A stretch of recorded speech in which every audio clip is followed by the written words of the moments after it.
Well, welcome. Thank to all of you for coming and being here today. I want to thank Senator Boxer for being the bipartisan co-sponsor of this legislation with me in the Senate, and thank Congressman Poe and Congressman Farr for their diligent work in the House.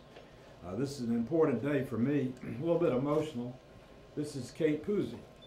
I never met Kate alive, but I went to her funeral 2 years ago when I read that she'd been brutally slain in Benin in West Africa.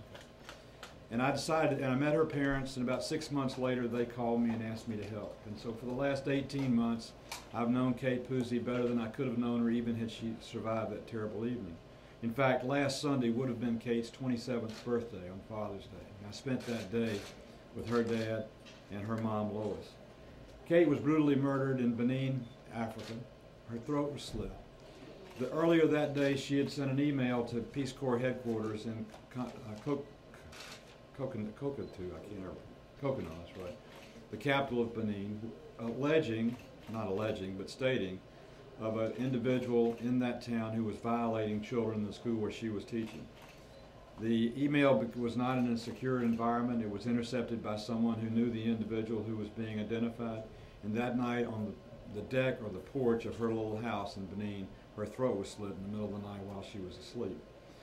And that trial is still pending in that country, and justice has not been done, but I've made it a commitment to see to it that Kate's life is honored by changing procedures in the Peace Corps to ensure that our volunteers have safe and secure ways to make reports to their seniors and not have to worry about fear of retribution.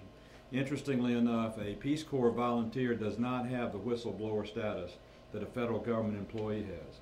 If you work for the federal government as an employee, you have protection to point out irregularities and things that are happening, and you have full protection and anonymity. The Peace Corps volunteer does not have that. The Kate Pusey Act, which we're going to talk about today, the Peace Corps Volunteer Protection Act, named after Kate Pusey, gives whistleblower status to these volunteers and secure mechanisms in which they can report violations of themselves or violations of someone else or secure information that needs to be passed on. It also gives ombudsman status in those countries where they'll have someone close to them, and that's a relative term in the Peace Corps when you say close to them, to be sure that they have a mechanism to be protected and that they have a mechanism to be safe and that justice can in fact be done. I want to also pay tribute. We've got a couple of volunteers. Jessica Smochak. Jessica, thank you for being here today. Jessica was a volunteer in Bangladesh. In fact, I told Jessica when I was a senior in high school, I had a student live for me for a year who was in Dhaka, East Pakistan, which is what now Bangladesh is, and I know what kind of conditions you served in and the people that you helped, and you honor us here with your presence today. And I think Kirsten Conan, is she here? She's Senator, she's coming. She's another Peace Corps volunteer that I think Ted probably will reference in just a second. But this is the Kate Pusey Peace Corps Volunteer Protection Act, dedicated not just to the memory of Kate, but to the safety, security of every Peace Corps volunteer that goes around the world to represent the United States of America and help those far less fortunate than all of us are today.